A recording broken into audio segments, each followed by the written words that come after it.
दोस्तों स्वागत है आप सभी का आपका अपना यूट्यूब चैनल GTM स्टडी में। दोस्तों आज के इस वीडियो के माध्यम से हम फिजिक्स का 12th क्लास फिजिक्स का रिवीजन करने वाले हैं। जी हाँ दोस्तों, जैसा कि पता होगा कि हम लोग 12th क्लास फिजिक्स का फाइनल रिवीजन स्टार्ट कर दिए हैं, जिसमें कि हम 500 क्वेश्चन अबाउट 500 क्वेश्चन हम डिस्कस करने वाले हैं। तो दोस्तों मेरा 2 वीडियो इसका ऑलरेडी अपलोड हो चुका है, जिसमें कि 100 क्वेश्चन हम कर चुके हैं और आज यह मेरा तीसरा वीडियो है जिसमें हम 50 क्वेश्चन डिस्कस करेंगे। ठीक है दोस्तों, इसलिए दोस्तों वीडियो के अंत तक बने रहेगा। सभी क्वेश्चन को काफ़ी अच्छा तरह से बताया हुआ है, काफ़ी कॉन्सेप्ट से बताया हुआ है, ताकि आपको एक बार में ही समझ में आ जाए और उसे सही आंसर अगर एग्ज़ाम में आए तो उसे सही आंसर आप एग्ज़ाम में कर सकें। तो प्लीज़ वीडियो के सभी क्वेश्चन देखिएगा, कौन क्वेश्चन आएगा एग्ज़ाम में इसका कोई पता नहीं रहता। ठीक है, तो प्लीज़ सभी क्वेश्चन आप ज़रूर देखिएगा। तो चलिए आज की वीडियो हम शुरू करते हैं। जल्दी से इस वीडियो को लाइक कर दीजिए, अपने दोस्तों में शेयर कर दीजिए और आप हमारे चैनल पर नए हैं तो प्लीज़ चैनल को सब्सक्राइब करके बेल आइकन भी ज़रूर प्रेस कर लीजिएगा, ताकि हम नया वीडियो अपलोड करें तो उसका नोटिफिकेशन आप लोगों को सबसे पहले मिले। तो चलिए आज की वीडियो हम शुरू करते हैं पहला प्रश्न से। फर्स्ट क्वेश्चन में बोला जा रहा है प्लांक नियतांक की बीमा है। प्लांक नियतांक यानी प्लांक कांस्टेंट का डायमेंशंस क्या होता है। ठीक है, प्लांक कांस्टेंट का डायमेंशन पूछा जा रहा है। तो दोस्तों यहाँ पे प्लांक कांस्टेंट का सबसे पहले यूनिट समझना होगा कि क्या होता है। ठीक है, तो प्लांक कांस्टेंट का देखिए वैल्यू क्या होता है, जिसे एच से डिनोट करते हैं 6.626 इंटू 10⁻34 जूल सेकेंड होता है। ठीक है, जूल सेकेंड, यहाँ पे यूनिट जूल सेकेंड दे रहा है, बस इसी से हमारा आंसर आ जाएगा। तो जूल सेकेंड हो गया। तो जूल यानी वर्क का यूनिट डायमेंशंस क्या होता है, ml² T⁻² होता है। ठीक है, और गुण एस मैंने सेकेंड हो गया, तो सेकेंड का यूनिट क्या होता है, टाइम होता है। तो इसी को मल्टीप्लाई कर दीजिएगा तो कितना आ जाएगा, ml² T⁻1। ठीक है, T⁻1 आ जाएगा, -1 है ये। तो देखिए कौन सा ऑप्शन में दे रहा है, ml² T⁻1, ये ऑप्शन में दे रहा है। ठीक है, ये हो गया वैल्यू आपका और ये हो गया यूनिट, और यूनिट से ही दोनों को मल्टीप्लाई कर दिए। वर्क का जूल जो होता है वर्क का, और टी से टाइम हो गया, दोनों को मल्टीप्लाई कर दिए तो ml² T⁻1 आ गया। तो ये ऑप्शन यहाँ पे मेरा बिल्कुल करेक्ट हो जाएगा। ठीक है, ये ऑप्शन करेक्ट हो गया। नेक्स्ट क्वेश्चन दूसरा नंबर में कह रहा है कि दो आवेशों के बीच की दूरी आधी करने से बीच का बल हो जाता है। यानी दो आवेश के बीच की दूरी आधी कर दिया जा रहा है, तो बीच का जो बल होगा वह क्या होगा। ठीक है, तो दोस्तों आप फार्मूला जानते होंगे, F बराबर होता है 1/4 पाई E0 Q1 Q2 बटा R²। ठीक है, R² ये फार्मूला होता है मेरा फोर्स का, दो चार्ज के बीच में लगने वाला फोर्स का बल होता है। ठीक है, तो यहाँ पे मेरा ये फार्मूला हो गया, इसमें कह रहे हैं R को दोगुना कर दिया जा रहा है। ठीक है, यानी मेरा ये जो R है उसको सॉरी दोगुना नहीं आधी कर किया जा रहा है। ठीक है, यानी मेरा जो दूसरा R निकल के आएगा, मान लीजिए उसे मैंने R1 मान लेते हैं, तो यह जो होगा 1/2 R होगा ना, इस R से आधा होना चाहिए। ठीक है, तो यहाँ पे देखिए मेरा F1 का वैल्यू जो हो जाएगा क्या हो जाएगा, 1/4 पाई ε0 यहाँ पे Q1 Q2 बटा के R² की जगह पे यहाँ पे रखना क्या था, 1 मैंने R/2²। ठीक है, R/2²। तो इसी को अगर आप कैलकुलेट करिएगा तो यहाँ पे देखिए ये R² तो R² रह जाएगा, और यहाँ पे 2 का है, 2 का स्क्वायर करिएगा 4, जो कि ऊपर चला जाएगा। ठीक है, तो क्या हो जाएगा 4, और बाकी जो बच जाएगा ये सभी जो मैंने यहाँ 1/4 पाई R ये तो सेम ही है, और Q1 Q2 हो जाएगा, और R² नीचे में रह ही जाएगा, लेकिन यहाँ पे F हो जाएगा। ठीक है, मैंने कहने का मतलब F1 बराबर जो हो जाएगा 4F हो जाएगा। यानी जो फोर्स पहले का फोर्स जो है उसका अगर आप आधी कर देते हैं रेडियस को, तो वह 4 गुना हो जा रहा है। ठीक है, देख रहे हैं पहले वाले फोर्स से जो दूसरा आधा करने के बाद रेडियस जो हो गया 4 गुना हो जा रहा है। ठीक है, क्योंकि 4 से मल्टीप्लाई हो रहा है। ठीक है, इसी तरह से निकालते हैं तो मेरा कौन सा ऑप्शन हो जाएगा, 4 गुना सी में, तो सी ऑप्शन यहाँ पे करेक्ट हो जाएगा। ठीक है, पहला ये फार्मूला आप ये ध्यान रखिएगा। उसके बाद जितना मैंने रेडियस को जितना करने के लिए कह रहे हैं, मैंने दूरी को जो है रेडियस ने दूरी को आधा करने के लिए कह रहा है तो आधा कर देंगे, दोगुना के लिए करेगा तो दोगुना, इसी तरह से करके एक रिलेशन निकाल लीजिएगा मेरा नया जो फोर्स होगा जो पुराने वाले फोर्स में, बस दोनों को देख लीजिए किस तरह से कंपेयर किया हुआ है। तो यहाँ पे 4 गुना है तो 4 गुना सी ऑप्शन में दे रहा है, तो सी ऑप्शन यहाँ पे करेक्ट हो जाएगा। नेक्स्ट क्वेश्चन तीसरा नंबर में कह रहा है कि किसी नमूना का परमाणु क्रमांक Z तथा परमाणु द्रव्यमान A, तो इसके परमाणु में प्रोटॉन की संख्या होगी। देखिए यहाँ पे परमाणु क्रमांक जेड दिया हुआ है ये, ठीक है, यानी एटॉमिक नंबर जेड दिया हुआ है और एटॉमिक मास जो दिया हो ए दिया हुआ है। तो आपको प्रोटॉन की संख्या पूछा जा रहा है, ठीक है, प्रोटॉन की संख्या पूछा जा रहा है। तो दोस्तों यहाँ पे बता दूँ, प्रोटॉन की संख्या जो होता है वह परमाणु क्रमांक के बराबर ही होता है, यानी प्रोटॉन की संख्या जो हो जाएगा वह जेड के बराबर हो जाएगा, ठीक है, जेड के बराबर। तो मेरा कौन सा ऑप्शन हो जाएगा, डी ऑप्शन में हो जाएगा, ठीक है। तो डी ऑप्शन यहाँ पे बिल्कुल करेक्ट हो जाएगा। लेकिन यही अगर आपसे न्यूट्रॉन की संख्या पूछा जाता तो ए माइनस जेड होता, ठीक है, ए माइनस जेड। दोनों आप याद रखिएगा, आपके एग्जाम में कोई भी पूछ सकता है। तो यहाँ पे प्रोटॉन की संख्या जेड के बराबर यानी परमाणु क्रमांक के बराबर। तो मेरा डी ऑप्शन यहाँ पे करेक्ट हो गया। नेक्स्ट क्वेश्चन चौथा नंबर में करें कि विद्युत परिपथ की शक्ति होती है। विद्युत परिपथ की शक्ति जो होती है वो क्या होती है। तो दोस्तों आप फार्मूला पढ़ोगे P इक्वल टू वी आई, ठीक है, यह शक्ति का फार्मूला है यानी पावर का फार्मूला है, ठीक है। और यहाँ से देखिए P मेरा वी आई दे रहा है कोई ऑप्शन में नहीं है, तो नहीं है। चलिए और आगे देखते हैं। और एक फार्मूला आप पढ़े होंगे कि V equal to I R, ठीक है, ओम्स लॉ के अकॉर्डिंग। तो यहाँ से अगर आई बराबर हम निकालते हैं तो क्या हो जाता है, वी बटा के आर होता है, ठीक है। तो यही वैल्यू आई की वैल्यू इसमें धरते हैं, तो P equal to V into V बटा के आर। तो इसको कैलकुलेशन करिए तो कितना आ जा रहा है, वी स्क्वायर बटा के आर आ रहा है, ठीक है। तो मेरा देखिए कोई ऑप्शन में मिल रहा है वी स्क्वायर बाई आर, हाँ देखिए सी ऑप्शन में दिख रहा है। मेरा सी ऑप्शन यहाँ पे करेक्ट हो जाएगा, यानी शक्ति होती है वी स्क्वायर बाई आर। तो मेरा सी ऑप्शन यहाँ पे करेक्ट हो जाएगा। नेक्स्ट क्वेश्चन पाँचवा नंबर में करेक्ट, द्विधारी संख्या में आधार का मान होता है, यानी बाइनरी नंबर जो होता है उसमें आधार का जो मान होता है, यानी देखिए बाइनरी जो लिखाता है दोस्तों, तो इस तरह से बाइनरी 0 1 0 1 लिखाता है, यहाँ पे बेस, ये जो हो गया आधार का मान हो गया, ठीक है, आधार बेस वैल्यू इसे कहा जाता है, ठीक है। तो बाइनरी संख्या यानी बाइनरी डिजिट में जो होता है उसमें आधार का मान जो होता है 2 होता है, आप याद रखिएगा, 2 हमेशा 2 होता है, ठीक है। बाइनरी नंबर में आधार का जो मान होता है यानी बेस वैल्यू जो होता है वह 2 होता है। और ऑक्टल नंबर के लिए जो होता है 8 होता है, आप याद रखिएगा। और हेक्साडेसिमल के लिए कितना होता है, 16 होता है, ये भी आप याद रखिएगा, ठीक है। और मेरा डेसिमल नंबर के लिए होता है 10 होता है, ठीक है, डेसिमल नंबर का 10 होता है। तो आप सभी को याद रखिएगा, बाइनरी का कितना बताएं 2, और डेसिमल के 10, और ऑक्टल नंबर के 8, और हेक्साडेसिमल के 16 होता है, ये सभी याद रखिएगा। आधार का मान ये सभी बताएं, ठीक है। तो मेरा बी ऑप्शन यहाँ पे करेक्ट हो गया 2। नेक्स्ट क्वेश्चन छठा नंबर में करें कि जब जर्मेनियम में अल्प मात्रा में पेंटावायलेट तत्व मिला देने पर जो तत्व बनता है वह कहलाता है, यानी जर्मेनियम में अल्प मात्रा में पेंटावायलेट तत्व को मिलाया जा रहा है, ठीक है। तो वह तत्व जो बनेगा वह कहलाएगा पी टाइप अर्धचालक, एन टाइप अर्धचालक, दोनों या इनमें से कोई नहीं। तो दोस्तों यहाँ पे देखिए जर्मेनियम में अगर पेंटावायलेट तत्व को अगर मिलाया जाए, अगर पेंटावायलेट तत्व को मिलाया जाए तो वह जो बनता है एन टाइप अर्धचालक बनता है, ठीक है, एन टाइप। आप हमेशा याद रखिएगा एन टाइप अर्धचालक। तो मेरा बी ऑप्शन यहाँ पे करेक्ट हो जाएगा, एन टाइप अर्धचालक। यही अगर मेरा ट्राईवैलेंट तत्व को मिलाया जाता तो वहाँ पे पी टाइप अर्धचालक बनता, ठीक है, पी टाइप। तो यह याद रखिएगा, पेंटावायलेंट तत्व मिलाया जाएगा तो एन टाइप अर्धचालक बनेगा। तो बी ऑप्शन यहाँ पे करेक्ट हो गया। नेक्स्ट क्वेश्चन सातवां नंबर में कह रहा है कि अर्धचालक कितने प्रकार के होते हैं। अर्धचालक कितने प्रकार के होते हैं, 2 प्रकार के, 3 प्रकार के, 4 प्रकार के या 5 प्रकार के। तो दोस्तों अर्धचालक जो होते हैं 2 प्रकार के होते हैं। मेरा ए ऑप्शन यहाँ पे करेक्ट हो गया, अर्धचालक 2 प्रकार के होते हैं। कौन कौन होते हैं, तो एक्सटेंसिक और इंट्रिंसिक होता है, 2 तरह का होता है, दोनों आप याद रखिएगा। मेरा 2 ऑप्शन यहाँ पे मैंने ए पहला ऑप्शन यहाँ पे 2 करेक्ट हो गया। नेक्स्ट क्वेश्चन आठवां नंबर में करेक्ट, चुंबकीय क्षेत्र का एसआई मात्रक होता है। काफ़ी इंपॉर्टेंट प्रश्न है दोस्तों। कह रहा है चुंबकीय क्षेत्र का एसआई मात्रक जो होता है वो क्या होता है, तो वह टेस्ला होता है, ठीक है, टेस्ला आप याद रखना है। चुंबकीय क्षेत्र का एसआई मात्रक क्या होता है, टेस्ला। और वेबर किसका होता है, तो वेबर जो होता है चुंबकीय फ्लक्स का होता है, ठीक है, मैग्नेटिक फ्लक्स का होता है, ठीक है, याद रखिएगा ये भी। मेरा यहाँ पे चुंबकीय क्षेत्र का पूछा जा रहा है तो टेस्ला यहाँ पे करेक्ट है। नेक्स्ट क्वेश्चन 9 नंबर में कह रहा है कि पृथ्वी की विषुवतीय सतह से जियोसाइनक्रोनस उपग्रह की ऊंचाई कितना होता है, यानी पृथ्वी की विषुवतीय सतह से जो होता है जियोसाइनक्रोनस उपग्रह होता है उसका ऊंचाई कितना होता है, तो 3600 किलोमीटर होता है, ठीक है, याद रखना है 3600 किलोमीटर, यानी जो उपग्रह होता है दोस्तों 3600 किलोमीटर पर स्थित होता है। तो मेरा बी ऑप्शन यहाँ पे करेक्ट हो जाएगा 3600 किलोमीटर। नेक्स्ट क्वेश्चन 10वां नंबर में कह रहा है कि रेडियो तथा टीवी में किसका मैंने प्रयोग किया जाता है, यानी रेडियो या टीवी में जो होता है किसका प्रयोग, कौन सा मैंने माने तरंग का प्रयोग किया जाता है? अवरक्त तरंग, परावैंगनिक किरण, एक्स किरण या रेडियो तथा माइक्रो तरंग को।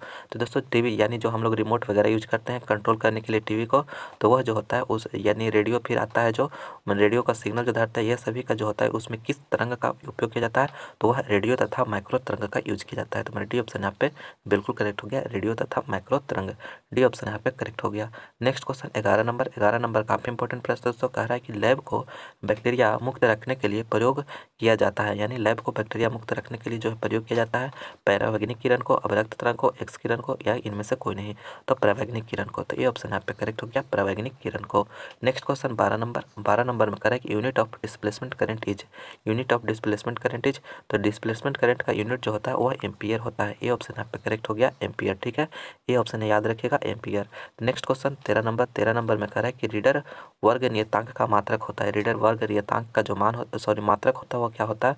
तो वह प्रति मीटर होता है। क्या होता है? प्रति मीटर। तो बी ऑप्शन आप याद रखिएगा, प्रति मीटर। रीडर वर्ग नियतांक का जो मात्रक होता है वह प्रति मीटर होता है। तो बी ऑप्शन यहाँ पे करेक्ट हो गया। दोस्तों अगर अभी तक हमारे इस चैनल को जीटीएम स्टडी को सब्सक्राइब नहीं किया तो प्लीज़ चैनल को सब्सक्राइब जरूर कर लीजिए, और दोस्तों इस वीडियो को ज़्यादा से ज़्यादा अपने दोस्तों में शेयर भी जरूर करिए, और अच्छा लगे तो लाइक भी जरूर करिएगा। नेक्स्ट क्वेश्चन 14 नंबर में कह रहा है कि कीमती पत्थर को पहचानने के लिए प्रयोग किया जाता है, यानी कोई भी जो है कीमती पत्थर जो है उसे पहचानने के लिए किसका प्रयोग किया जाता है? परावैंगनिक किरण का, अवरक्त तरंग का, एक्स किरण का या इनमें से कोई नहीं? तो कीमती पत्थर को पहचानने के लिए जो प्रयोग किया जाता है परावैंगनिक किरण का प्रयोग किया जाता है। तो ये ऑप्शन यहाँ पे करेक्ट हो गया, परावैंगनिक किरण। ठीक है, ये ऑप्शन यहाँ पे करेक्ट हो गया। नेक्स्ट क्वेश्चन 15 नंबर में कह रहा है कार्बन प्रतिरोध का कलर कोड में हरा रंग का मान होता है। काफी इंपॉर्टेंट प्रश्न है दोस्तों, इससे एक प्रश्न आपका रहेगा ही एग्जाम में। कह रहा है कार्बन प्रतिरोध में कलर कोड में हरा रंग का, तो आपका ट्रिक बताए थे बीबी रोए जीवी के लिए। ठीक है, इस तरह से ट्रिक बताए थे। तो मेरा यहाँ पे देखिए ग्रीन ग्रीन आ रहा है कि कितना पे आ रहा है? 0 1 2 3 4 5 5 पे आ रहा है। तो मेरा ग्रीन के लिए 5 आ गया, मैंने डी ऑप्शन यहाँ पे करेक्ट हो जाएगा। ठीक है, डी ऑप्शन यहाँ पे करेक्ट हो गया, मेरा जो हो गया डी ऑप्शन यहाँ पे 5 करेक्ट हो गया। तो डी ऑप्शन यहाँ पे करेक्ट हो। नेक्स्ट क्वेश्चन 16 नंबर में कह रहा है कैथोड किरणें होती है, कैथोड किरणें जो होती है वो क्या होती है? तो दोस्तों कैथोड किरणें जो होती है नेगेटिव चार्ज होता है, यानी ऋणावेशित कण है। ठीक है, कैथोड किरणें जो होता है तो इसमें जो होता है ऋणावेशित यानी इलेक्ट्रॉन इसमें रहता है। ठीक है, इलेक्ट्रॉन। तो ये ऑप्शन यहाँ पे करेक्ट हो गया, इलेक्ट्रॉन। नेक्स्ट क्वेश्चन 17 नंबर में कह रहा है कि 3 समान धारिता सी वाले संधारित्र को समांतर क्रम में जोड़ने पर समतुल्य धारिता होती है, यानी 3 समान कैपेसिटी सी वाले जो संधारित्र कैपेसिटर है उसको समांतर क्रम में जोड़ा जा रहा है, यानी समांतर क्रम में जोड़ा जा रहा है तो उसका समतुल्य धारिता। तो समांतर क्रम का जो एक फार्मूला होता है सी इक्विवेलेंट का, वह C1 plus C2 plus C3 होता है। तो यहाँ पे 3 होता है, 3 है तो C plus C plus C, तो मेरा कितना आ जाएगा? 3C आ जाएगा। कौन सा ऑप्शन में? डी ऑप्शन में दे रहा है, तो मेरा डी ऑप्शन यहाँ पे करेक्ट हो जाएगा। ठीक है, डी ऑप्शन यहाँ पे करेक्ट हो गया। नेक्स्ट क्वेश्चन 18 नंबर में कह रहा है कि सीसा का अपवर्तनांक होता है, सीसा का जो अपवर्तनांक यानी रिफ्रैक्टिव इंडेक्स होता है वो क्या होता है? मेरा इसका राइट आंसर 1.5 हो जाएगा। ठीक है, सीसा का जो होता है 1.5 होता है, तो मेरा सी ऑप्शन यहाँ पे करेक्ट हो गया। 2.42 जो होता है डायमंड का होता है, और 1.33 जो होता है वाटर का होता है, 1.5 जो होता है वह शीशा का होता है। ठीक है, और एयर का जो होता है 1 होता है, याद रखिएगा। नेक्स्ट क्वेश्चन 19वां नंबर में कह रहा है कि आवेश का बीमा होता है, यानी आवेश यानी चार्ज का डायमेंशन आपसे पूछा जा रहा है कि क्या होता है? तो दोस्तों आप फार्मूला जानते हो Q इक्वल टू IT। ठीक है, Q इक्वल टू IT। तो यहाँ पे आवेश मेरा जो डायमेंशन आवेश का पूछा जा रहा है, आई मैंने करंट हो गया, करंट का यूनिट क्या होता है? एम्पियर होता है, और टी से मेरा टाइम हो गया, तो टाइम मेरा टी से टाइम हो गया, इसका यूनिट सेकंड, तो सेकंड को किस डायमेंशन टी हो जाता है। ठीक है, तो मेरा AT हो गया। मेरा कौन सा ऑप्शन में दे रहा है? ए ऑप्शन में दे रहा है, तो ये ऑप्शन यहाँ पे करेक्ट हो गया, AT, यानी डायमेंशन ऑफ चार्ज जो हो जाता है वह AT हो जाता है। इसको IT भी अगर दिया हुआ ऑप्शन में रहे तो कंफ्यूज नहीं करना है। आई से हो गया करंट और टी से हो गया टाइम, यानी टाइम का डायमेंशन। इस तरह का ये भी आपका पूछ रह सकता है। ठीक है, IT भी और AT भी रह सकता है, तो मेरा AT दे रहा है, तो ये ऑप्शन यहाँ पे करेक्ट हो गया। नेक्स्ट क्वेश्चन 20वां नंबर काफ़ी इंपॉर्टेंट प्रश्न है दोस्तों, कह रहा है कि रेडियो एक्टिव परमाणु के लिए कौन सा संबंध सही है, यानी रेडियो एक्टिव परमाणु के लिए जो कौन सा संबंध सही है? तो दोस्तों इसका जो राइट संबंध है वह अर्ध आयु बराबर जो होता है 0.6931 इंटू औसत आयु होता है। ठीक है, तो डी ऑप्शन यहाँ पे करेक्ट हो गया, 0.6931 इंटू औसत आयु, अर्ध आयु बराबर जो होता है, तो मेरा डी ऑप्शन यहाँ पे करेक्ट हो गया। काफ़ी इंपॉर्टेंट रिलेशन है दोस्तों, इसे अच्छी तरह से याद रखिएगा। नेक्स्ट क्वेश्चन 21वां नंबर में कह रहा है कि प्लांक नियतांक यानी प्लांक कांस्टेंट का मान होता है, जस्ट आपको पीछे बताया कि 6.6 इंटू 10⁻34 जूल सेकेंड होता है। तो सी ऑप्शन यहाँ पे करेक्ट हो गया। 6.626 इंटू 10⁻34 जूल सेकेंड। तो सी ऑप्शन यहाँ पे करेक्ट हो गया। नेक्स्ट क्वेश्चन 22वां नंबर में कह रहा है कि विद्युत धारा का चुंबकीय प्रभाव का खोज किसने किया। विद्युत धारा के चुंबकीय प्रभाव का खोज किसने किया। तो जूल ने, ओम ने, फ्लेमिंग ने, ओस्टेड ने। तो ओस्टेड ने किए थे, ठीक है। विद्युत धारा के चुंबकीय प्रभाव के जो खोज किए थे ओस्टेड ने किए थे। तो डी ऑप्शन यहाँ पे करेक्ट हो गया, ओस्टेड ने। नेक्स्ट क्वेश्चन 23वां नंबर में कह रहा है फ्लेमिंग के दाहिने हाथ का नियम में अंगूठे की दिशा दर्शाता है। यानी फ्लेमिंग के दाहिने हाथ का जो नियम है दोस्तों, उसमें अंगूठा जो होता है किस चीज़ को दर्शाता है, मैंने किस चीज़ को इंडिकेट करता है। धारा की दिशा, चुंबकीय बल की दिशा, विक्षेपित दिशा को, या इनमें से कोई नहीं। तो जो फ्लेमिंग के दाहिने हाथ का नियम का जो अंगूठा जो दर्शाता है वह चुंबकीय बल की दिशा को दर्शाता है, ठीक है। तो बी ऑप्शन यहाँ पे करेक्ट हो गया, चुंबकीय बल की दिशा को। तो बी ऑप्शन यहाँ पे करेक्ट हो गया। नेक्स्ट क्वेश्चन 24वां नंबर कह रहा है कि निम्न में से कौन सदिश राशि है। यानी कौन जो राशि है सदिश यानी वेक्टर क्वांटिटी है। तो यहाँ पे देखिए वेक्टर क्वांटिटी होता है, एक स्केलर होता है और एक वेक्टर होता है। तो यहाँ पे स्केलर में हो गया सिर्फ और सिर्फ मैग्नीट्यूड रहता है, ठीक है, सिर्फ और सिर्फ मैग्नीट्यूड रहता है। लेकिन इसमें जो है डायरेक्शन प्लस मैग्नीट्यूड दोनों रहता है। तो यहाँ पे आपको धरना है कि कौन जो है मैग्नीट्यूड दोनों होता है, ठीक है। तो यहाँ पे वेक्टर क्वांटिटी मैंने पूछा जा रहा है कि कौन है। पहला ऑप्शन है आवेश, दूसरा है धारिता, तीसरा त्वरण और चौथा में इनमें से कोई नहीं। तो यहाँ पे देखिए ये दोनों जो है यह स्केलर क्वांटिटी है, लेकिन त्वरण जो है एक वेक्टर क्वांटिटी है। तो मेरा सी ऑप्शन यहाँ पे करेक्ट हो जाएगा, त्वरण, ठीक है। यानी एक्सीलरेशन जो होता है यह एक सदिश राशि है, वेक्टर क्वांटिटी है, जिसमें डायरेक्शन और मैग्नीट्यूड दोनों रहता है, ठीक है। तो सी ऑप्शन यहाँ पे करेक्ट हो गया। नेक्स्ट क्वेश्चन 25वां नंबर काफी इंपॉर्टेंट प्रश्न दोस्तों, इसे अच्छी तरह से ध्यान रखिएगा। कह रहे हैं कि एक स्थिर यानी स्टेशनरी विद्युत आवेश जो होता है निम्नलिखित में से किसे उत्पन्न करता है। यानी कोई स्टेशनरी विद्युत आवेश, स्टेशनरी इलेक्ट्रिक चार्ज जो है वह मैंने स्टेशनरी रुका हुआ, तो वह क्या उत्पन्न करेगा। सिर्फ एक चुंबकीय क्षेत्र, सिर्फ एक विद्युतीय क्षेत्र, या चुंबकीय क्षेत्र विद्युतीय क्षेत्र दोनों, या इनमें से कोई नहीं। तो स्टेशनरी यानी रुका हुआ जो अगर इलेक्ट्रिक चार्ज रहेगा तो वह और सिर्फ विद्युतीय क्षेत्र को मैंने उत्पन्न करेगा, ठीक है। तो बी ऑप्शन यहाँ पे करेक्ट हो जाएगा, ठीक है, बी ऑप्शन। अगर यह मोशन में रहता है, इलेक्ट्रिकल चार्ज जो मोशन में रहता है यानी मूव करते रहता है, तो वहाँ पे दोनों ऑप्शन हो जाता है, ठीक है। मूव करेगा तो दोनों रहेगा, लेकिन यहाँ पे स्टेशनरी यानी रुका हुआ है, ठीक है, स्थिर है, तो यहाँ पे सिर्फ और सिर्फ विद्युतीय क्षेत्र ही उत्पन्न होगा, ठीक है। तो मेरा बी ऑप्शन यहाँ पे करेक्ट हो जाएगा। तो इसे ध्यान रखिएगा, काफ़ी इंपॉर्टेंट प्रश्न है। नेक्स्ट क्वेश्चन 26 नंबर में कह रहा है कि 2 कूलम आवेश को एक बिंदु से दूसरे बिंदु तक ले जाने में 40 जूल चार्ज की आवश्यकता होती है। तो इन दोनों बिंदुओं के बीच वोल्ट में विभवांतर है। यानी 2 कूलम का कोई चार्ज है जहाँ से एक पॉइंट से दूसरे पॉइंट पर इसे ले जाने में जो है 40 जूल चार्ज करना पड़ रहा है। तो दोनों के बीच का जो मैंने पोटेंशियल डिफरेंस होगा वह क्या होगा। तो दोस्तों आप फार्मूला एक जानते होंगे, W=VQ, ठीक है। W=VQ यानी मेरा जो है यह मेरा वर्क हो गया, यानी जो है मैंने दो चार्ज के बीच में जो ले जाने में जो इतना मैंने वर्क करना पड़ रहा है वो है। तो यहाँ पे कितना दिया हुआ है, 40 दिया हुआ है, 40 दिया हुआ, और भी मेरा वोल्टेज यानी पोटेंशियल डिफरेंस पूछा जा रहा है, और कितना मैंने चार्ज को ले जा रहा है, तो 2 कूलम को ले जा रहा है। तो यहाँ पे 2 लिख देंगे। तो यहाँ से भी का वैल्यू कितना जा रहा है, मेरा 20 आ जा रहा है, ठीक है, यानी 20 वोल्ट। तो मेरा बी ऑप्शन में करेक्ट हो जाएगा, ठीक है। कितना आसान, लंबा प्रश्न लेकिन बना कितना शॉर्ट में, बस ये फार्मूला आप याद रखिएगा, बस बन जाएगा। क्योंकि 2 कूलम आवेश को जो है एक स्थान से दूसरे स्थान तक ले जा रहा है, एक बिंदु से दूसरे बिंदु तक ले जा रहा है, जिसके लिए उसको 40 जूल का कार्य करना पड़ रहा है, यानी वर्क जो है उतने 40 जूल का कार्य करना पड़ जा रहा है। तो दोनों का बीच का वोल्ट में जो विभवांतर होगा, पोटेंशियल डिफरेंस होगा, वह क्या होगा। तो जस्ट फार्मूला पर रखिए, मेरा आंसर 20 वोल्ट आ जा रहा है। तो बी ऑप्शन यहाँ पे करेक्ट हो जा रहा है। नेक्स्ट क्वेश्चन 27वां नंबर में कह रहा है कि एक कूलम आवेश में कितने इलेक्ट्रॉन होते हैं। दोस्तों एक कूलम आवेश में जो कितने इलेक्ट्रॉन होते हैं, तो एकदम इसका वैल्यू आप याद रखिएगा, 6.25 इंटू 10 के पावर 18 इलेक्ट्रॉन होता है, ठीक है। 6.25 इंटू 10 के पावर 18 होता है, ठीक है। तो मेरा कौन सा ऑप्शन में है, तो बी ऑप्शन में दे रहा है। तो बी ऑप्शन यहाँ पे करेक्ट हो जाएगा, 6.25 इंटू 10 के पावर 18 इलेक्ट्रॉन होता है एक कूलम आवेश में। तो बी ऑप्शन यहाँ पे करेक्ट हो गया। नेक्स्ट क्वेश्चन 28वां नंबर में कह रहा है कि विद्युत विभव की बीमा है। यानी विद्युत विभव यानी इलेक्ट्रिकल पोटेंशियल का जो डायमेंशन होगा वह क्या होगा। देखिए मेरा अभी जस्ट आपको फार्मूला बताएं, W=VQ, ठीक है। तो मेरा यह जो है पोटेंशियल डिफरेंस है। तो यहाँ पे W है, W का यूनिट क्या होता है, मेरा वर्क का यूनिट क्या बताएं, मेरा होता है वह mL² और T⁻² होता है, ठीक है।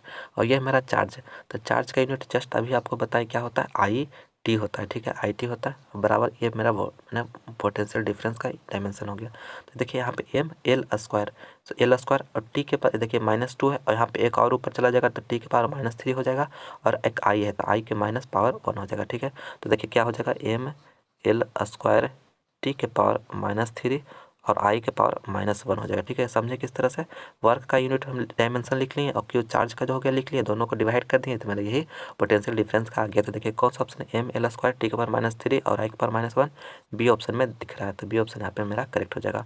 बस आप लॉजिक को समझिए और आसानी से आपको निकलता चला जाएगा, ठीक है। तो बी ऑप्शन यहाँ पे करेक्ट हो जाएगा। नेक्स्ट क्वेश्चन 29 नंबर में करें कि जब किसी वस्तु को आवेशित किया जाता है तो उसका द्रव्यमान, यानी कोई भी बॉडी है उसको आवेशित चार्ज किया जा रहा है, आवेशित किया जा रहा है तो उसका जो द्रव्यमान होगा वह क्या होगा, बढ़ता है, घटता है, अचल रहता है, बढ़ या घट सकता है। तो किसी भी बॉडी को अगर आवेशित किया जाता है तो उसका जो बॉडी है घट या बढ़ दोनों हो सकता है, ठीक है। तो मेरा डी ऑप्शन यहाँ पे बिल्कुल करेक्ट हो जाएगा। नेक्स्ट क्वेश्चन 30वां नंबर में करें किसी चालक का प्रतिरोध बढ़ता है, किसी भी चालक का जो प्रतिरोध होता है, रेजिस्टेंस होता है, वह बढ़ता है ताप के बढ़ने से, अनुप्रस्थ काट क्षेत्रफल बढ़ने से, या लंबाई घटने से, या इनमें से कोई नहीं। तो देखिए आर बराबर जो होता है वह रो एल वाई की ए होता है, ठीक है। यहाँ पे देखिए रो एल वाई होता है, तो यहाँ पे अगर आप लेंथ को अगर आप इंक्रीज करते हैं तो मेरा आर का वैल्यू भी इंक्रीज करेगा। तो लेकिन यहाँ पे कह रहा है देखिए लंबाई घटने से, तो लंबाई को घटाएंगे तो आर का वैल्यू घटेगा, ठीक है। मेरा क्षेत्रफल को बढ़ाने से, अगर क्षेत्रफल को बढ़ाते हैं तो ये भी घटता है, ठीक है, लेकिन हमारा कह रहा है बढ़ना चाहिए। तो टेम्परेचर को अगर इंक्रीज कराते हैं तो मेरा प्रतिरोध भी इंक्रीज होता है कंडक्टर में, ठीक है। कंडक्टर में तो मेरा ए ऑप्शन यहाँ पे करेक्ट हो जाएगा। कंडक्टर में जो होता है अगर आप टेम्परेचर इंक्रीज करते हैं तो प्रतिरोध भी, रेजिस्टेंस भी इंक्रीज करता है, तो ये ऑप्शन यहाँ पे करेक्ट हो जाएगा। नेक्स्ट क्वेश्चन 31 नंबर में करा कि प्रकाश तंतु संचार निम्न में से किस घटना पर आधारित है, ठीक है। ऑप्टिकल फाइबर जो होता है कम्युनिकेशन सिस्टम में जो होता है किस घटना पर आधारित होता है, तो वह पूर्ण आंतरिक परावर्तन पर आधारित होता है, तो ये ऑप्शन यहाँ पे करेक्ट हो जाएगा, पूर्ण आंतरिक परावर्तन। नेक्स्ट क्वेश्चन 32 नंबर में कह रहा है कि बीटा किरणें विक्षेपित होती है, बीटा किरणें विक्षेपित होती है गुरुत्वाकर्षण क्षेत्र में, केवल चुंबकीय क्षेत्र में, केवल विद्युतीय क्षेत्र में, और चुंबकीय एवं विद्युतीय क्षेत्र दोनों में। तो बीटा किरणें जो होते हैं नेगेटिव चार्ज होता है, यानी नेगेटिव चार्ज होता है, तो यह जो होगा चुंबकीय क्षेत्र और विद्युतीय क्षेत्र दोनों में ही विक्षेपित होगा, ठीक है। तो मेरा डी ऑप्शन यहाँ पे करेक्ट हो जाएगा, चुंबकीय और विद्युतीय क्षेत्र दोनों में, डी ऑप्शन यहाँ पे करेक्ट हो गया। नेक्स्ट क्वेश्चन 33 नंबर में कह रहा है कि खगोलीय दूरदर्शक में अंतिम प्रतिबिंब होता है, यानी एस्ट्रोनॉमिकल टेलीस्कोप में जो फाइनल अंतिम प्रतिबिंब होता है, फाइनल इमेज जो होता है वह किस तरह का होता है, तो वह जो होता है काल्पनिक और उल्टा होता है, याद रखना है काल्पनिक और उल्टा। तो मेरा सी ऑप्शन यहाँ पे करेक्ट हो गया, काल्पनिक और उल्टा। खगोलीय दूरदर्शक में जो अंतिम प्रतिबिंब होता है वह काल्पनिक और उल्टा होता है, तो सी ऑप्शन यहाँ पे करेक्ट हो गया। नेक्स्ट क्वेश्चन 34 नंबर में कह रहा है कि विद्युतीय परिपथ है कि किसी बिंदु पर सभी धाराओं का बीजगणितीय योग शून्य होता है, अनंत होता है, धनात्मक होता है, ऋणात्मक होता है। तो किसी परिपथ में सभी मैंने किसी भी एक पॉइंट पर सभी धाराओं का जो बीजगणितीय योग होता है वह शून्य होता है, तो ये ऑप्शन यहाँ पे करेक्ट हो गया, शून्य होता है, ठीक है, ये ऑप्शन यहाँ पे करेक्ट हो गया। नेक्स्ट क्वेश्चन 35 नंबर में कह रहा है कि जब प्रकाश की एक किरण ग्लास स्लैब में प्रवेश करती है तो इसकी आवृत्ति, यानी कोई भी लाइट जो है वह मैंने जो है ग्लास स्लैब में प्रवेश करती है तो उसका जो आवृत्ति होता है, फ्रीक्वेंसी होता है, वो क्या होता है, घटता है, बढ़ता है, अपरिवर्तित रहता है, या आंकड़े पूर्ण नहीं है। तो अगर कोई भी किरण जो है, रे जो है, अगर ग्लास स्लैब में प्रवेश करती है तो इसका जो फ्रीक्वेंसी होता है उसमें कोई भी परिवर्तन नहीं होता, यानी जो है अपरिवर्तित रहता है, ठीक है, अपरिवर्तित। तो सी ऑप्शन यहाँ पे बिल्कुल करेक्ट हो गया, फ्रीक्वेंसी होगा चेंज नहीं होगा, ठीक है, तो सी ऑप्शन यहाँ पे करेक्ट हो गया। नेक्स्ट क्वेश्चन 36 नंबर कह रहा है कि किसी ऊंचाई स्टेप अप ट्रांसफार्मर के प्राइमरी और सेकेंडरी में क्रमशः N1 और N2 लपेटने हैं तब, यानी कोई स्टेप अप ट्रांसफार्मर है, ठीक है। स्टेप इसका कोर का इस तरह से होगा, यहाँ पे इधर हो जाए प्राइमरी नंबर ऑफ कॉयल का रोटेशन होता है वायर का, इधर होता है सेकेंडरी, ठीक है, इधर हो गया सेकेंडरी, इधर हो गया प्राइमरी। तो यहाँ पे स्टेप अप ट्रांसफार्मर कहा जा रहा है, तो यहाँ पे स्टेप अप ट्रांसफार्मर जो होता है सेकेंडरी साइड में जो होता है लपेटनों का जो संख्या होता है वायर का वह ज़्यादा होता है, ठीक है, ज़्यादा होता है, तो मेरा क्या हो जाएगा, N2 अधिक होना चाहिए, तो बी ऑप्शन यहाँ पे करेक्ट हो जाएगा, ठीक है, N2 अधिक होना चाहिए क्योंकि स्टेप अप ट्रांसफार्मर है। स्टेप अप ट्रांसफार्मर हो गया कि लो वोल्टेज को हाई वोल्टेज में कन्वर्ट करता है, तो मेरा बी ऑप्शन यहाँ पे करेक्ट हो जाएगा। लेकिन यही अगर स्टेप डाउन होता तो यहाँ पे N1 अधिक हो जाता है N2 से, ठीक है, N1 अधिक हो जाता, लेकिन यहाँ पे स्टेप अप है तो मेरा N2 अधिक होगा N1 से, तो बी ऑप्शन यहाँ पे करेक्ट हो जाएगा। नेक्स्ट क्वेश्चन 37 में कह रहा है कि चुंबकीय आघूर्ण यानी मैग्नेटिक मोमेंट का एसआई मात्रक होता है। मैग्नेटिक मोमेंट का एसआई मात्रक क्या होता है? तो एम्पियर मीटर स्क्वायर होता है। मेरा बी ऑप्शन यहाँ पे करेक्ट हो गया, एम्पियर मीटर स्क्वायर। ठीक है, याद रखना मैग्नेटिक मोमेंट का मेरा जो एसआई यूनिट होता है वह एम्पियर मीटर स्क्वायर होता है। नेक्स्ट क्वेश्चन 38 नंबर कि लैम्डा तरंगदैर्घ्य वाले फोटोन की ऊर्जा है, यानी एनर्जी ऑफ फोटोन जो होता है लैम्डा तरंगदैर्घ्य वाले तो ई इक्वल टू होता है वो एच सी वाई के लैम्डा होता है। ठीक है, E equal to H C Y lambda, यहाँ पे एच हो गया प्लांक कांस्टेंट, सी हो गया लाइट ऑफ वेलोसिटी और लैम्डा हो गया वेवलेंथ। ठीक है, तो मेरा कौन सा ऑप्शन में? बी ऑप्शन में दे रहा है, तो बी ऑप्शन यहाँ पे करेक्ट हो जाएगा, H C Y lambda. B option यहाँ पे करेक्ट है। नेक्स्ट क्वेश्चन 39 का निम्न में से कौन ऋणात्मक किरणें हैं? ऋणात्मक किरणें कौन है? एक्स किरणें, अल्फा किरणें, बीटा किरणें, इनमें से कोई नहीं। तो ऋणात्मक यानी निगेटिव चार्ज कौन रहता है इसमें? ठीक है, तो यहाँ पे बीटा किरणें जो होता है वह ऋणात्मक किरणें होते हैं, यानी निगेटिव चार्ज रहता है बीटा किरणें पे। तो सी ऑप्शन यहाँ पे करेक्ट हो जाएगा, बीटा किरणें। अल्फा किरणें पर होता है पॉजिटिव चार्ज होता है और एक्स किरणें पर जो होता है न्यूट्रल चार्ज होता है। ठीक है, यहाँ पे ऋणात्मक किरणें जो हो जाएगा बीटा किरणें हो जाएगा। तो सी ऑप्शन यहाँ पे करेक्ट हो गया। दोस्तों अगर अभी तक इस वीडियो को लाइक नहीं किए हैं तो प्लीज़ दोस्तों इस वीडियो को लाइक करें, ज़्यादा से ज़्यादा अपने दोस्तों में शेयर करें, सभी जगह इस वीडियो को फैला दीजिए ताकि उन्हें भी मदद मिले। और अभी तक हमारे इस चैनल को सब्सक्राइब नहीं किए तो प्लीज़ चैनल को सब्सक्राइब भी जरूर कर लीजिएगा। नेक्स्ट क्वेश्चन कह रहा है 40 नंबर की एंड गेट के लिए बुलियन व्यंजक है, यानी एंड गेट के लिए बुलियन व्यंजक जो होता है वो क्या होता है? तो देखिए दोस्तों यहाँ पे एंड गेट के लिए पूछा जा रहा है, तो आपको हम ट्रिक बताए थे कि एंड से ए एन डी, डी से याद रखना क्या? डॉट, डॉट याद रखना है। तो जस्ट आप बस कोई टेंशन नहीं, डॉट मेरा डॉट वाला ही आंसर होगा। तो देखिए आपको और इसका सिंबल वगैरह भी बता देते हैं। सिंबल हो गया ये मेरा इस तरह से हो जाता है, इसका सिंबल होता है। ठीक है, एंड गेट का सिंबल हो गया ये हो जाता है, यानी ए मेरा इनपुट और बी इनपुट है तो इसका आउटपुट जो हो जाएगा वह ए डॉट बी होता है। ठीक है, ए डॉट बी आपको याद रखना है, क्योंकि डी से डॉट आपको ये ट्रिक बताए थे, डी से डॉट, तो मेरा यही ए डॉट बी हो जाएगा। तो मेरा कौन सा ऑप्शन हो गया? वाई बराबर जो ए डॉट बी, मेरा बी ऑप्शन में दिख रहा है, तो बी ऑप्शन यहाँ पे करेक्ट हो जाएगा। ठीक है, यह एंड गेट का सिंबल हो गया, यह मेरा इनपुट अगर ए और बी है तो output Y equal to A dot B हो जाएगा। बी ऑप्शन यहाँ पे करेक्ट हो जाएगा। यही और गेट का जो हो जाता तो ए प्लस बी, वाई बराबर जो होता है ए प्लस बी हो जाता और गेट के लिए। ठीक है, नेक्स्ट क्वेश्चन 41 नंबर में करें उत्तल दर्पण द्वारा बना प्रतिबिंब होता है। उत्तल दर्पण द्वारा बना प्रतिबिंब होता है, तो दोस्तों उत्तल दर्पण द्वारा जो प्रतिबिंब बनता है वह काल्पनिक और सीधा बनता है। ठीक है, काल्पनिक और सीधा, तो बी ऑप्शन यहाँ पे करेक्ट हो गया, काल्पनिक और सीधा। नेक्स्ट क्वेश्चन 42 नंबर में कह रहा है कि नमन कोण का मान उत्तरी ध्रुव से विषुवत रेखा की ओर जाने पर, यानी आपको यहाँ इस तरह से अर्थ है। ठीक है, तो यहाँ पे मेरा जो हो गया यह इक्वेटर हो गया, यह मेरा नॉर्थ हो गया, नॉर्थ ध्रुव। ठीक है, नॉर्थ पोल हो गया। तो यहाँ पे कितना होता है नमन कोण का मान? 90 डिग्री। इक्वेटर पे कितना होता है? 0 डिग्री। यानी अगर आप नॉर्थ से इक्वेटर की ओर आ रहे हैं, विषुवत रेखा की ओर आ रहे हैं, तो इसका वैल्यू क्या होगा? 90 डिग्री से 0 ही आ रहा है, तो यानी घट रहा है, तो मेरा सी ऑप्शन यहाँ पे करेक्ट हो जाएगा। सी ऑप्शन यहाँ पे करेक्ट हो जाएगा, यानी उत्तरी ध्रुव से अगर विषुवत रेखा की ओर आते हैं तो नमन कोण का जो मान होगा वह घटेगा, लेकिन जस्ट उल्टा अगर विषुवत रेखा से उत्तरी ध्रुव की ओर जाते हैं तो वहाँ पे बढ़ जाता है। ठीक है, जस्ट उल्टा में, लेकिन यहाँ पे सी ऑप्शन उत्तरी ध्रुव से विषुवत रेखा की ओर आ रहा है तो घटेगा, तो सी ऑप्शन यहाँ पे करेक्ट हो जाएगा। नेक्स्ट क्वेश्चन 43 नंबर कि शक्तिशाली विद्युत चुंबक बनाने के लिए सबसे उपयुक्त कौन सा पदार्थ है? यानी शक्तिशाली विद्युत चुंबक इलेक्ट्रोमैग्नेट बनाया जा रहा है। ठीक है, तो सबसे उपयुक्त पदार्थ कौन होगा? वायु होगा, नर्म लोहा होगा, इस्पात होगा या तांबा एवं निकल का मिश्रण? तो नर्म लोहा होता है। ठीक है, नर्म लोहा याद रखना है, बी ऑप्शन यहाँ पे नर्म लोहा करेक्ट हो गया। यानी इलेक्ट्रोमैग्नेट बनाना है सबसे शक्तिशाली, तो उसके लिए जो सबसे अच्छा पदार्थ होगा नर्म लोहा होगा, सॉफ्ट आयरन होगा। ठीक है, तो मेरा बी ऑप्शन यहाँ पे करेक्ट हो गया। नेक्स्ट क्वेश्चन 44 नंबर की जरा दृष्टि दोष निवारण हेतु किस लेंस का प्रयोग किया जाता है? जरा दृष्टि दोष को। ठीक है, मेरा यहाँ पे उत्तल लेंस दे रहा है, अवतल लेंस दे रहा है, बेलनाकार लेंस दे रहा है, बाईफोकल लेंस दे रहा है। तो जरा दृष्टि दोष को निवारण के लिए बाईफोकल लेंस का प्रयोग किया जाता है, बाईफोकल लेंस। डी ऑप्शन यहाँ पे करेक्ट हो जाएगा। ठीक है, उत्तल लेंस का जो प्रयोग किया जाता है दूर दृष्टि दोष में, अवतल लेंस का किया जाता है निकट दृष्टि दोष में, और बेलनाकार लेंस किया जाता है अबिंदुकता में, और बाईफोकल लेंस का जो प्रयोग किया जाता है जरा दृष्टि दोष में। ठीक है, तो डी ऑप्शन यहाँ पे करेक्ट हो गया। नेक्स्ट क्वेश्चन 45 नंबर में कह रहा है कि हीरा का अपवर्तनांक करीब होता है। हीरा का जो अपवर्तनांक होता है करीब कितना होता है? तो 2.42 होता है। तो कौन सा ऑप्शन में? सी ऑप्शन में, तो सी ऑप्शन यहाँ पे करेक्ट हो गया। नेक्स्ट क्वेश्चन 46 नंबर में कह रहा है कि लोहा होता है अनुचुंबकीय, प्रतिचुंबकीय, लौह चुंबकीय या अचुंबकीय? तो जो लोहा जो होता है लौह चुंबकीय होता है, यानी फेरोमैग्नेटिक होता है। ठीक है, तो सी ऑप्शन यहाँ पे करेक्ट हो गया, फेरोमैग्नेटिक। नेक्स्ट क्वेश्चन 47 नंबर में कह रहा है कि रेडियो सक्रियता का एसआई मात्रक क्या होता है? रेडियो सक्रियता, रेडियो एक्टिविटी का एसआई यूनिट क्या होता है? जूल होता है, क्यूरी होता है, वोल्ट होता है, या इनमें से कोई नहीं?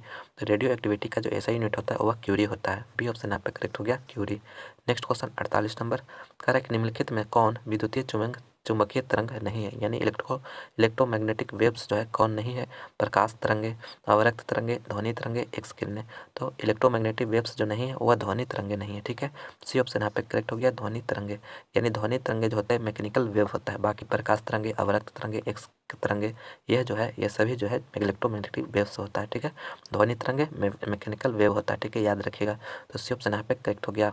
नेक्स्ट क्वेश्चन 49 में करेक्ट, ट्रांसफार्मर का क्रोड बना होता है। ट्रांसफार्मर का जो क्रोड बना होता है वह किसका बना होता है? तांबा से, नर्म लोहा से, कठोर लोहा से, जस्ता से। तो नर्म लोहा से बना होता है। ठीक है, ट्रांसफार्मर का जो क्रोड बना होता है नर्म लोहा से बना होता है। तो बी ऑप्शन यहाँ पे करेक्ट हो गया। नेक्स्ट क्वेश्चन 50वां नंबर, करें विद्युत परिपथ के किसी बिंदु पर सभी धाराओं का बीजगणितीय योग शून्य होता है, यह किसका नियम है? ओम का, जूल का, किरचॉफ का या फैराडे का? तो दोस्तों आप इस प्रश्न का आंसर आप हमें कमेंट करके बताइएगा किसका राइट आंसर क्या होगा। ठीक है, उसका रिप्लाई हम जरूर करेंगे। तो दोस्तों यह मेरा लास्ट प्रश्न था। मैं उम्मीद करता हूँ कि यह वीडियो आपको पसंद आया होगा। तो प्लीज़ इसे लाइक करें, अपने दोस्तों में ज़्यादा से ज़्यादा शेयर करें, और आप हमारे चैनल पर नए हैं तो प्लीज़ चैनल को सब्सक्राइब करके बेल आइकन को भी प्रेस कर लीजिएगा, ताकि नए वीडियो का नोटिफिकेशन आप लोगों को सबसे पहले मिले। और दोस्तों इस वीडियो के माध्यम से हम फिजिक्स के टॉप 500 क्वेश्चन का रिवीजन कर रहे हैं फाइनल परीक्षा से पहले, ताकि जो है इस सब्जेक्ट में एक भी प्रश्न नहीं छूटे। इसलिए दोस्तों इस वीडियो को सभी दोस्तों के पास अपना शेयर जरूर करिएगा, ताकि उन्हें भी हेल्प मिले। ठीक है, तो चलिए मिलते हैं हम अगले वीडियो में कुछ नए नॉलेज के साथ। इस वीडियो को देखने के लिए बहुत बहुत धन्यवाद।